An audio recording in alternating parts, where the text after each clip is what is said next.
It's my pleasure to welcome you here to the Clark Howard Show. You know, our mission is to serve you with advice and information that empowers you to make better financial decisions in your life. Today, we're kicking off our June editions of our Clark Howard podcast by talking about travel. Using points for summer airfare and hotels has been a great way for many of us to save over the years, but airlines, hotels, they're limiting how you can use your points. They're devaluing them, like the Delta Sky Miles program becoming the Sky Pennies program. And later, I'm so excited about the new Fairway Market automated shopping carts that I talked about, that one of our team members who lives near one has tried it out. We're going to have Anthony on talking about his experience with automated shopping carts. Wait till you hear what they do. So, airlines, hotels are getting tougher and tougher with your points. If you're a Bonvoy member, you know, Marriott, Westin, all the chains that Marriott owns, you've seen the extreme devaluation of your points in the Bonvoy program. It's not at all unusual that it'll take 40,000 points for a night at one of the basic Marriott branded properties. I'm not talking about flagship Marriott. I'm talking about one of the low-end chains that they own. I mean, it's crazy how many points. So, Delta going to the new system that devalued the Sky Pennies. And this has happened company after company with the variable reward charts for hotels and flights. So points don't get better with time. But the routes that and the points required to redeem change all the time because they are variable. So it's so important with the points is that you look around to see what's available. In the case of Marriott, you can look at a list in a market instead of looking specifically at one particular hotel. You can look and you see the points redemptions for your travel dates at all the different brands that have availability using Bonvoy points for a stay, reward points. And it can be crazy different. And I was looking recently in Southern California, and it was weird because some of the high-end properties were requiring on the weekend less points for a free night than the low-end properties, because the high-ends are so geared towards business travelers, and it was much lower point redemption. With flights, being flexible, date, where you go, which airport you go into, what airport you go out of, can make an enormous difference with the points. But with the points, know that it's getting harder and harder to figure out the best redemption for flights. And if you have an American Express card, I don't know if they restrict which American Express cards you can use, but American Express has a free thing you can sign up for called Point.me. And Point.me, anybody can sign up for it. You just pay a lot of money for it. But through American Express's portal, you can get Point.me for free. Maybe it's only with the big annual fee travel cards. But with it, you're able to see redemptions and see the best redemption to use because of all these partnerships and the airline programs. You can see whether you're best off, and I did the sign up, it was really easy, whether you're best off redeeming the points on this airline or that one or the other one to get the best value out of the points. For example, if you looked at Point.me the other day, you would have seen, like I did, that KLM, which is a partner with Air France and Delta and a few other airlines, was doing these ultra low mileage redemptions certain times during the summer to Europe. They were crazy cheap for point redemptions to Europe. So if you have an eligible Express card and you can get Point.me for free, you should do that. And speaking of a different American Airlines is in the process of eliminating your ability to earn advantage miles unless you book through the outlets that they want you to book. So you can book through American Airlines website, obviously AA.com, but it seems to be a game of hit or miss whether you book with a third-party site, whether or not you will earn advantage miles. And so American is trying to go down the path of Southwest, where Southwest only, except in some rare corporate environments, the only way you can book Southwest is southwest.com. Forget getting points. You can only book at southwest.com. American, instead of saying that's the only place you can book at AA.com, is trying to use pressure on people who are into earning points that the only safe harbor is to go to AA.com. We're going to see more of that kind of practice, as we've seen it with hotels for years, with hotel chains, that if you book third-party site, you don't earn points. You book direct with the hotel chain, you earn points. Christa? All right, you really hit a nerve with the AI voice cloning. You know, someone recently said... Think how many times people have posted about AI since I talked about that. Right, a few asked this question that Blake in Utah wrote in about. Your story about AI voice cloning was very scary. My biggest concern is the number of financial institutions and brokerage houses, including your favorite 3 children, that use Voice ID as a way through security. Do we as consumers need to worry about this problem? Yeah. This is a terrible problem. You know, at Vanguard, my voice is my password. At Schwab, my voice is my password. You know, they all are using the pitch of the automated thing sounds like it's a particular software provider that's selling this voice ID.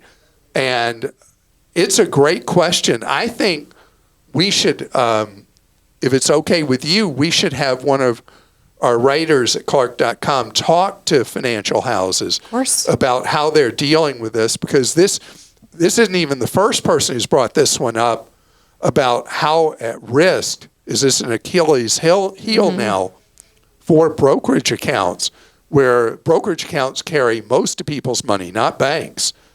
And now they were using this as a secure way that's no longer necessarily secure. What are they doing about it? Yeah, so you definitely want 2-factor on no matter what, and I have not opted into any of these. I don't think I will. Erica in Ohio says, I've heard your previous advice about having your teens start saving for retirement upon getting their first job. Well, I can proudly say my 15-year-old is gainfully employed at the local pizza place. He has an established 529 account with a little bit that I've been able to put away. With the new rules that allow for a rollover to an IRA, I was wondering if it makes sense for him to use the 529 for retirement savings, since we will never max that out anyway for education. So, no. There's a special reason why. A parent's assets in a 529, grandparents' assets in a 529 under the rules are treated in a different way than money in a kid's own 529 account. So your 15-year-old should put this money into a Roth IRA that they're saving for the long-term benefit and not divert the money into a 529 that they own with them as the beneficiary. It's much better that the 529 money, the way the whole college formulas work, that the 529 be in your name, not in your child's name. Philip in Tennessee says, Clark is all about freezing your credit. My question is, if you do freeze your credit, will it affect your insurance rate when you're shopping around if it's frozen? It will. In many states, most states, the principal factor in setting your rates for auto insurance is your credit report. Not necessarily your score, but your report. And if you've got your credit frozen, depending on the state, several states have passed laws that allow the credit report to be accessed even if your credit is frozen. And you're in Tennessee. I have no idea if Tennessee has accommodated that.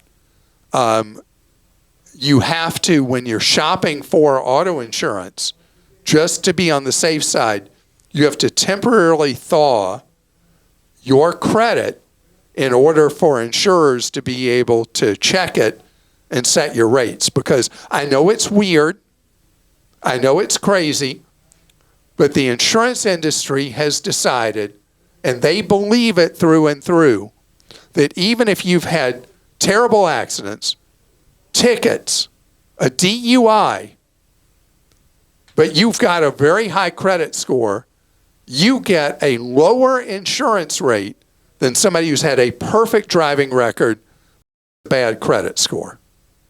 It is bonkers, but it's how the insurance industry, and not everybody, but it's how so many of the insurers have decided that credit score is their greatest indicator of risk, not how you drive, not what things have happened.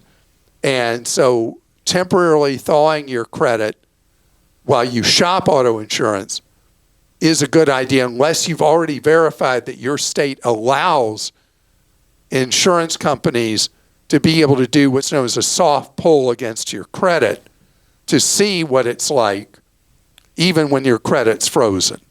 There should be better ways to set that credit. But we have a special guest coming up on today's podcast. We have the great Anthony of Clark.com, who went on a field trip for me on the east side of Manhattan. I'm so interested in the changes that are coming to retail because of the fail of self-checkout that has been such a dissatisfier among people. And retailers, without the technology being efficient, rushed it out, reduced the number of cashiers enormously. You think about all these stores that will have 36 registers and have one maybe open, and everybody's diverted to self-checkout. And the retailers thought, hey, look at all the labor costs we're saving.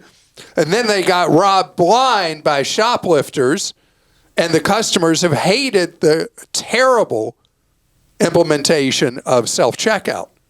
So now it's being taken out. Target's put restrictions on it. Walmart's removing it at certain stores, all this. And everybody's unhappy. So the same technology that has infuriated people is progressing to a point where it might really put a smile on your face. And Anthony of Team Clark writes at Clark.com and puts stuff on Clark Deals. Anthony never sleeps. Isn't that true, Anthony? You never sleep. I hardly ever sleep. You are so right, Clark. So you went on a field trip for me. And there's a new technology that may be very promising that is only available right now in the New York metro area as a test at a store only people in New York, New Jersey, and Connecticut might be familiar with, called Fairway. And tell us about what you experienced, how it works, and how it might make life easier for the shopper and help with this whole shoplifting problem the retailers are having at the same time. It was a fantastic experience. Entered Fairway Supermarket there at East 30th and 2nd Avenue, Kips Bay, Manhattan. Followed the signs for these brand new Instacart-powered caper carts. Instacart, the home delivery service that everybody has come to know and love, is the ones behind these new caper carts, the AI technology at Fairway.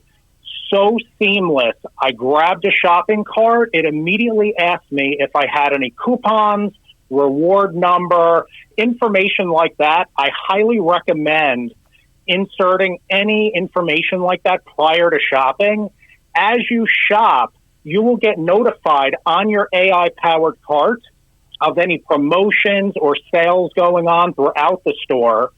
By way of shopping, it is so cool. You just take an item off the shelf, hold it in front of one of the 4 sensors on the shopping cart, and it adds it to your total. You can see a running total as you're shopping, And say you decide you don't want that item anymore, so seamless. You pick the item up out of the cart, put it back on the shelf, and it will automatically remove it from your running total. So this I also sounds a lot, purchased produce. Anthony, this sounds a lot like what Amazon tried and failed with the stores where you could pull things off a shelf and if you change your mind, you put them back up, that was so trouble prone. This cart, though, you found worked perfectly? Absolutely. It not only worked perfectly, but if I had any questions throughout the process, there were people wandering around the store, employees of the store, to answer any questions that I had throughout. It was totally seamless. So it's kind of equivalent to at these hated self-checkouts where there's a roaming person. In this case, there were roaming helpers for these carts. But I'd imagine if you used it by the second or third time, you wouldn't need anybody's help. Yes, absolutely. That is so true. Once I got the hang of adding items to my cart, I virtually told them I'm good to go, and I will click the button on my shopping cart should I need any help. There is a help button that will ring store associates. So you hope they come. Depends on how well staffed the store is. So then, do you check out on the cart, or have they not activated that function yet? So over at the Fairway, that's not active yet. I do think that technology is coming. There was a spot to enter like your credit card information or insert like the chip. But there were checkout lanes that did direct me over to a person that scanned my shopping cart, and then I inserted my credit card into their credit card reader. So you didn't have to take things out, run them on a belt. It was already done by being in the cart. All that person did was, did they count up number of items or anything like that, or they just scanned what total you had and then charged you for it? Yep, I didn't have to take any items out of the cart. It was very seamless. They took a little handheld scanner and scanned a barcode on the screen of the shopping cart, and it pulled up my entire order information, all the items that I had scanned on their main register. So I'm so interested in this and the other experiments going on. Aldi has one going on in Illinois that works differently, but we're definitely moving to an era where we'll be able to do a twofer. I feel it coming, and I love your description of how this cart works. I can't wait to see one of these in action. But being able to make it easier for the customer and hopefully solve this shoplifting problem at the same time, I'm thrilled with. So it was worth the trip for you? It was absolutely worth the trip, and I would definitely stop in again. Now, Anthony, you are one of the kindest, most enthusiastic people I've ever known. I just want to be clear, this was not any kind of paid thing. Like we just, Anthony's just very excited about this, like Instacart, all that stuff. Like Clark just asked you to go there. This is not some kind of ad. Yeah, because you sound Krista, like you're advertising for it. I had such a great time. Just making sure we're clear with everyone. But Anthony and I are like the same coin, Yes. opposite sides of the same coin, because when I see something new I get excited about, I just go crazy enthusiastic. Yes. Just like you did, Anthony, on this. And I appreciate you taking the field trip. And I promise I'm going to get there next time I'm in the tri-state area, and I'm going to try this out too. But I won't be able to get my ice cream because it's too far from where I'd want to take it to, right? But thank you, Anthony. Anthony, appreciate it very much. Thank you so much, Clark and Krista. All right, talk to you soon. Bye. Bye-bye. So, Krista, it's time for questions. What you got for me? Okay, Rob in Georgia says, help me, Clarky Juan. Costco has recently replaced the two-piece plastic containers with plastic bags for its famous $4.99 rotisserie chicken.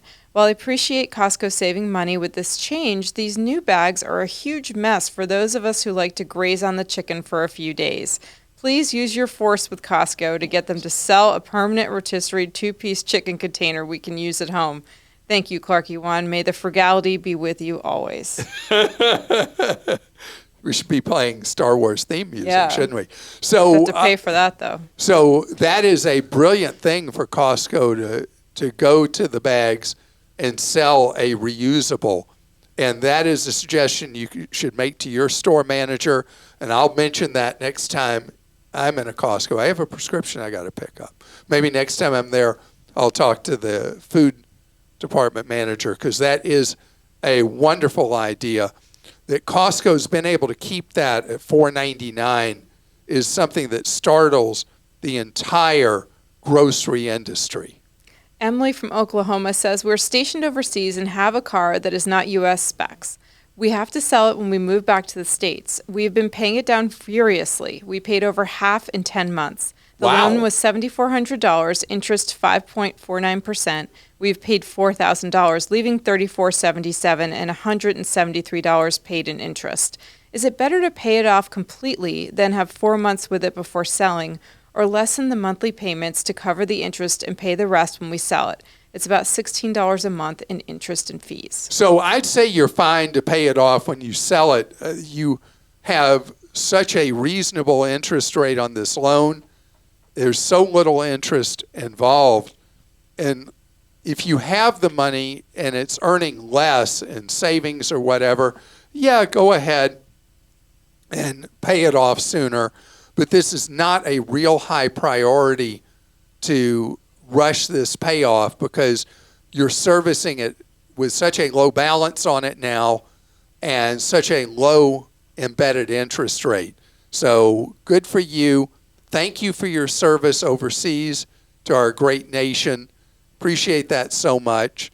There used to be, for more expensive cars, gray market conversion shops that Americans overseas would bring back a car, didn't meet U.S. specs, and would have to be modified.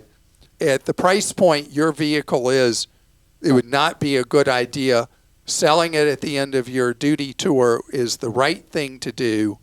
And I appreciate so much that whoever you borrowed from lent you the money at such a good rate in today's interest rate environment.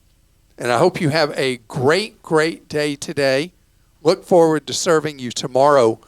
Remember what we're all about. You learning ways to save more, spend less, and avoid getting ripped off.